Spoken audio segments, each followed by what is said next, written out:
Welcome to Morocco. Je suis plus en Espagne, donc tout ce qui est rouler les R, on peut oublier. Ici, c'est plutôt les H. Moi qui croyais en avoir fini avec l'apprentissage de langue, finalement, here we are again. En plus, je me suis dit, mais de toute façon, au Maroc, tout le monde parle français. Pas du tout ma grande, tout le monde parle marocain. Depuis hier, j'ai appris quelques mots et du coup, je les recycle. Voilà, je l'ai dit à peu près 300 fois par jour. J'ai une confession à vous faire. On se moque pas, ok hein. J'ai oublié mon anniversaire. C'était hier. Voilà. Comme vous le savez, parce que sur cette chaîne, c'est une tradition, mon anniversaire, je fais absolument rien chaque année parce que je ne fais que le répéter. Mais ma vie est une fête permanente. Tous les jours, c'est la fête. Tous les jours, je fais ce que je veux. Je fais que des trucs que j'aime. Tous les jours, tous les jours, tous les jours. Je ne vois pas ce que je peux faire de plus à mon anniversaire. Et normalement, je fais une vidéo tous les ans sur ma chaîne avec ma journée d'anniversaire type en vous montrant ce que je fais la journée. En fait, c'est plus un vlog de journée alors que d'habitude, je fais des vlogs un peu plus longs. Bah là, c'est loupé. En plus, je pouvais pas m'en souvenir parce que j'ai plus ma carte SIM dans ce téléphone-là. J'ai mis une carte SIM marocaine. Si ma grand-mère m'a appelée, je ne sais pas. Donc personne n'est là pour me le rappeler aussi. En vrai, il y a quand même quelques personnes qui m'ont souhaité sur Insta. C'est là que j'ai réalisé que en fait, c'était my birthday. C'est ridicule. C'est vraiment ridicule. Le plan, vous aviez vraiment cru qu'il y avait un plan là?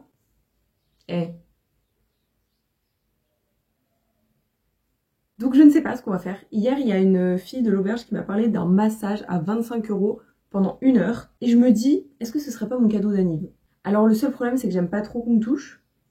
Donc je sais pas si je vais vraiment kiffer. Mais un massage d'1 heure à 25 €, à part en Asie, je pense pas que je pourrais retrouver ça genre hyper régulièrement. Donc je pense que c'est ce que je vais aller faire maintenant. Je propose qu'on y aille direct, qu'on voit s'il y a de la place. S'il y a de la place, je le fais. S'il y a pas de place, on rebondit, on fait autre chose. En tout cas, ce qui est sûr, c'est que je vous emmène avec moi et qu'on va passer cette journée ensemble. Il y a de la place, je suis trop contente, je vais me faire passer. Enfin, je suis trop contente, là je suis trop contente parce que personne m'a encore touchée, mais on va voir une fois qu'il y aura des petites mains sur moi.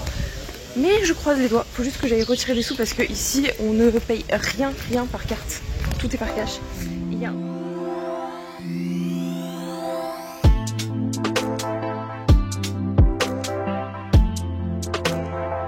Ouah, j'ai trop de trucs à vous raconter, je sais pas par quoi commencer. On va commencer par le massage parce que c'est le dernier truc que j'ai fait.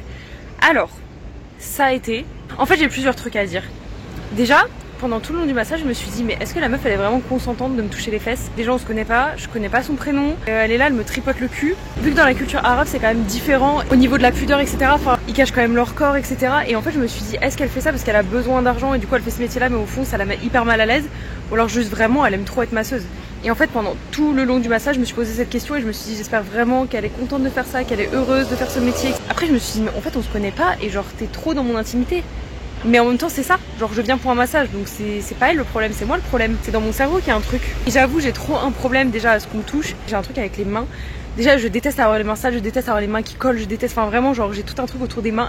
Et quand elle m'a touché les mains avec du gras là et tout, j'étais pas bien, j'étais vraiment pas bien. Mais encore une fois, ça fait partie du massage, donc bah, c'est pas elle quoi. Après, je me dis peut-être le visage. Peut-être le visage, j'aurais kiffé avec un peu les cheveux et tout, genre le crâne, tout ça. Je vais voir tout à l'heure si je trouve un truc, ou peut-être demain quand même, parce que pas 2 massages en une journée, faut pas abuser. Après tout, il y a pas de règle, hein. Qui a dit qu'il y aurait qu'un seul massage dans une journée? Et le deuxième truc que je vous ai pas raconté, c'est quand je suis arrivée ici, c'était assez fou. Et ça, c'est un truc qui m'arrive quand même assez souvent, des trucs à l'aéroport, qui après vont déterminer le reste de mon voyage. En fait, quand je suis arrivée à l'aéroport, moi, si vous voulez, genre, je me fais des projections dans ma tête, mais je vérifie pas que ces projections-là, elles sont vérifiables dans le réel. Pour moi, c'est obligé que ça fonctionne. Et en fait, donc j'arrive à Agadir vers 20 h. Et je me dis, bah, je vais bien trouver un bus pour aller quelque part et puis prendre une auberge de jeunesse ou quelque chose comme ça, quoi.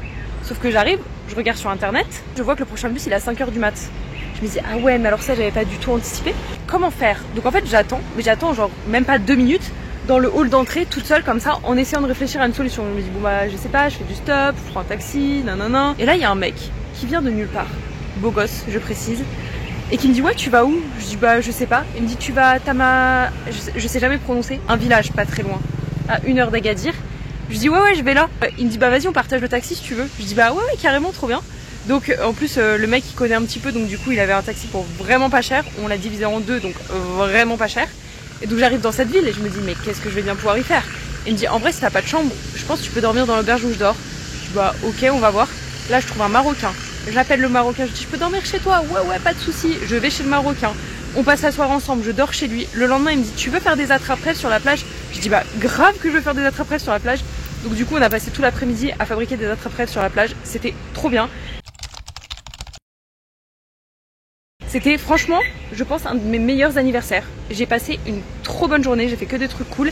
Et le soir j'ai fait un sunset juste incroyable avec des chameaux sur la plage. Donc là je viens d'arriver à Agadir en bus. J'ai rencontré des Allemands dans le bus, on a bien discuté. Il y a moyen à mon avis que je les retrouve au souk parce que it's the place to be. Donc je vais, vous l'avez compris, aller au souk. Je veux acheter un truc au souk. Je vais repartir avec 12 trucs, mais je veux acheter un truc. C'est le truc pour lisser les cheveux, j'en avais un quand j'étais au lycée. C'est une copine marocaine qui me l'avait ramené du Maroc justement. Et en fait c'est un sort de ruban que tu attaches autour de tes cheveux pour les avoir tout lisses. Et j'aimais trop ce truc, mais en fait il est parti en couille parce que je l'ai gardé pendant des années. Et là je me suis dit je suis quand même au Maroc, si je l'achète pas ici, c'est qu'il y a un problème. J'ai sans faire exprès, alors ça c'est fort quand même, hein. J'ai sans faire exprès réservé une chambre d'hôtel juste pour moi, mais j'ai vraiment pas fait exprès. Je pensais vraiment que c'était une auberge de jeunesse. Et en fait j'arrive et je vois genre chambre simple, un truc comme ça, et je suis là genre, bah c'était la moins chère, je comprends pas. Les chambres partagées étaient plus chères. J'ai payé 16 € ma nuit, donc c'est quand même pas donné, mais ça va, hein. Dans un hôtel chambre simple ça va. Je vais rester juste une nuit à Agadir, en vrai c'est juste pour aller au souk et me balader et pourquoi pas faire un massage du visage. Et je pense que demain je vais vadrouiller dans un truc un peu plus sauvage, parce que là je sens que c'est déjà trop la ville pour moi. Ça fait 10 minutes que je suis là, je suis déjà pas bien. Donc voilà, c'est un peu le programme de la journée et j'ai trop hâte, c'est super beau, c'est trop cool. Let's go, vamos au souk.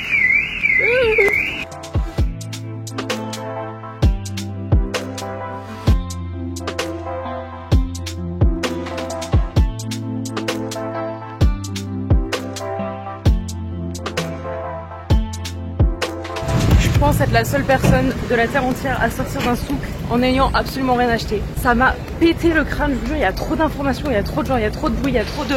Tout le monde veut que tu rentres dans sa boutique, donc tout dit bien comme mais je te jure, je peux pas, je vous jure. Et en plus c'est immense, genre c'est super grand. Je sais même pas si j'ai fait la moitié, mais je peux plus, je vous jure, je peux plus. En plus j'ai faim, j'ai pas acheté à manger au souk, donc je vais essayer de trouver quelque chose là.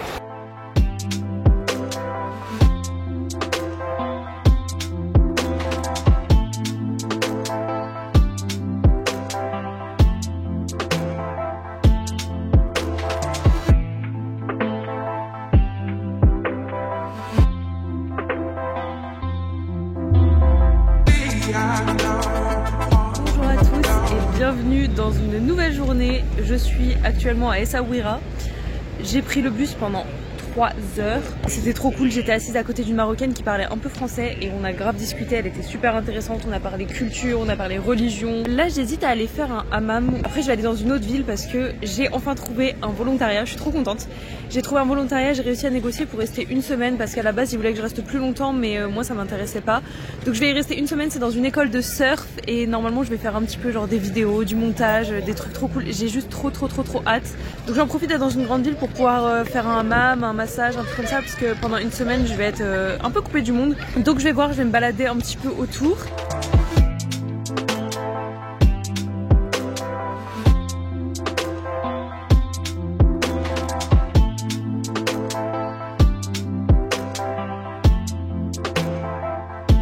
Je suis détendue, mais alors détendue.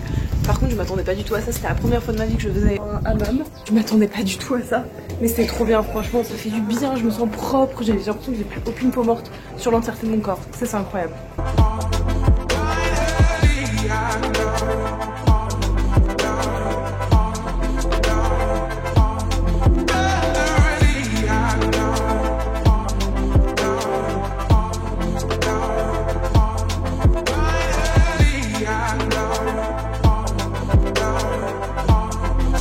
Bonjour à tous et bienvenue dans une nouvelle journée. Un petit update s'impose là parce qu'il s'est passé quelques trucs. En fait je suis arrivée à Sidi Kaouki, je crois que c'est la dernière fois que je vous ai laissé, donc il y a 2 jours il me semble, dans l'idée de faire du volontariat dans une école de surf et ça avait l'air trop bien sur le papier, sauf que dans les faits franchement c'était une catastrophe. Déjà je l'ai pas senti, genre je sentais qu'il y avait un truc qui me dérangeait. Je me sentais vraiment pas bien dans cette ville, mais je me suis dit en vrai, ok, ton intuition elle te dit quelque chose, mais va quand même creuser, cherche, peut-être que ça va aller mieux. Et j'ai trop envie de me battre avec moi, parce que quand mon intuition elle me dit quelque chose, j'ai toujours raison. Et des fois je l'écoute pas, et ça me met dans des situations de merde. Et voilà, et après je me dis t'aurais dû écouter ton intuition. Et franchement j'ai envie de me mettre des baffes, parce que ça m'arrive très rarement que j'écoute pas mon intuition. Mais quand j'écoute pas, à chaque fois c'est un truc de merde. Bref, j'arrive. Et en fait, ambiance bizarre dans le village, j'aime pas trop. Les gens me regardent comme si j'étais un bout de viande, les gens de l'école de surf. Hein. Ils me parlent en me regardant dans les nichons, alors que franchement, il n'y a pas grand chose à voir. À peine arrivé, le manager il me propose d'aller manger chez lui le soir et de dormir chez lui. Je suis là genre, mec, je ne connais même pas ton prénom. Sur l'annonce, c'était écrit que j'avais un appartement pour moi, enfin une chambre privée avec une salle de bain, etc. Sauf que j'arrive et en fait c'est une grande pièce commune avec genre 5 lits, que des mecs, que des Marocains qui ne parlent pas français, je suis la seule meuf. Fais comme chez toi, hein. Vraiment, y a pas de souci, t'as pas payé ta nuit, mais pas de problème. Franchement, vous me connaissez, je suis vraiment une meuf, une aventurière. J'ai dormi au milieu de l'Amazonie, etc. Ça me dérange pas du tout. Là, c'était déjà une ambiance hyper pesante et je dors qu'avec des gens qui parlent pas du tout ma langue et qui parlent pas anglais non plus, donc impossible de se comprendre. Et puis un minimum d'intimité. Enfin, moi, j'ai pas du tout de pyjama, je dors à poil tout le temps. J'ai dû dormir habillée en jupe. C'était hyper inconfortable. Je vous parle même pas de la propreté de l'appartement. Le frigo marchait pas depuis, à mon avis, quelques semaines, donc tout était moisi à l'intérieur. La salle de bain, un carnage, enfin bref. J'étais là genre ok ça va vraiment pas le faire en fait. Le lendemain matin je suis partie comme une petite souris, j'ai planté tout le monde. J'ai pris le premier bus que j'ai trouvé, je suis allée à Essaouira pour reprendre un bus direction Agadir. J'ai donné un petit billet au chauffeur et sur la route il m'a déposé à un village, dans le village dans lequel je suis là maintenant, où c'est beaucoup mieux, c'est hyper chill, hyper local, hyper tranquille et vraiment c'est une atmosphère que je préfère 1000 fois. On se comprend lui et moi. Aujourd'hui, je vais aller me balader. J'ai vu qu'il y avait un petit village à 40 minutes de marche d'ici, donc je pense que c'est ce que je vais aller faire. Je vais voir s'il n'y a pas un petit marché, un petit truc sympa à aller voir. Et ce soir, j'ai un sunset avec un mec que j'ai date sur Tinder, encore et toujours. Ça faisait longtemps quand même, hein. J'aime beaucoup. J'aime beaucoup. Un peu trop bavard le frérot. Oula. Je suis pas sûre que t'es censé faire ça là. Il n'y a plus avoir d'électricité dans la maison là. Allez viens. Et ça c'est la rue dans laquelle j'habite en ce moment. Je suis trop contente. Je suis dans une auberge là et en fait ils viennent d'ouvrir il y a 2 jours. Ce qui fait que c'est hyper pas cher. J'ai payé 7 € ma nuit. Et deuxième truc, je suis toute seule à mon étage. J'ai 2 salles de bain, 2 toilettes, une chambre pour moi toute seule. Genre pour moi toute seule à 7 €. Je suis trop contente, franchement je suis au max. J'ai envie de rien faire là en fait, j'ai juste envie de chiller. J'ai marché 10 km ce matin. C'était hyper cool, franchement le village à côté, hyper sous-côté parce qu'il est vraiment bien, il est hyper typique, hyper local.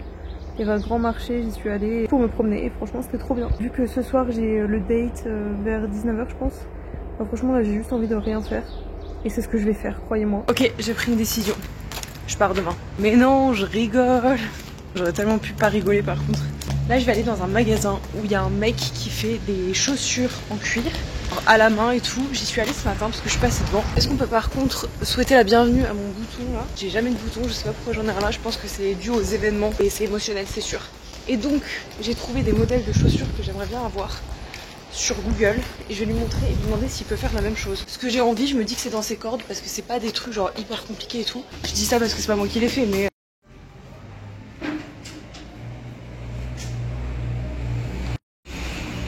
Je suis rentrée de ma petite expédition chaussures. Autant vous dire que je suis hyper contente. Le mec a fait exactement ce que je voulais. Bon, après elles sont pas encore faites donc faudra voir une fois fini. Si ça se trouve ça va pas me plaire. En tout cas le peu que j'ai vu ça a l'air incroyable. Je suis tellement contente, genre vraiment tellement contente de mettre mon argent dans des choses comme ça. Là je lui ai posé 2-3 questions. Je lui ai demandé où est-ce qu'il avait appris à faire des chaussures. Il m'a dit que c'était son père qui lui avait appris à en fabriquer. Et je lui ai demandé s'il aimait ça et il m'a dit qu'il adorait, qu'il avait les réseaux sociaux, qu'il faisait des vidéos sur YouTube et qu'il était sur Instagram et tout. Enfin franchement je suis trop contente et ça me fait tellement plaisir de donner mon argent à des gens comme ça. Et dites-vous il m'a demandé 15 €, genre 15 €. Après je lui ai vraiment demandé un truc ultra minimaliste. Il m'a dit en vrai genre elles sont vraiment simples les chaussures que tu me demandes, enfin visuellement elles ont l'air vraiment simples mais dans la fabrication c'est un peu compliqué, mais il m'a dit y a pas de souci je te les fais. Et par contre normalement ça va mettre genre 1 ou 2 jours et moi je comptais partir demain donc je vais toujours partir demain et s'il faudra que je revienne pour les chercher je le ferai, c'est pas grave. Oh, je suis surexcitée franchement. Est-ce que je vais enfin avoir des chaussures qui vont pas me défoncer les pieds et qui seront en plus belles? Je l'espère. Parce que là j'étais sur des sites de chaussures minimalistes barefoot, vous savez genre sensation pieds nus et tout. Déjà je trouve que les modèles ils sont super moches. Enfin j'ai pas trouvé un modèle que je trouvais vraiment beau. Et c'est tellement cher. Après je peux comprendre si c'est du bon matériel et que les chaussures elles te durent 15 ans, ça me dérange pas de mettre 100 € dans une paire de chaussures. Sauf que là je les trouvais vraiment pas belles et vu que je sais que je vais avoir une seule paire de chaussures, bah j'ai vraiment envie de bien l'aimer en fait parce que si je la mets tous les jours... Bref, bon tout ça pour vous dire que je pense que je vais arrêter le vlog ici parce que il est déjà assez long et demain je sais pas du tout ce que je vais faire, enfin comme tous les jours, mais je crois que dans la ville où je vais aller il y a un souk. Donc je vais retenter l'expérience souk pour essayer de retrouver mon cardoon Sfifa là. Et si vous voulez voir le résultat des chaussures, ça se passera dans le vlog d'après. Encore une fois, merci beaucoup d'avoir regardé ma vidéo. Bisous!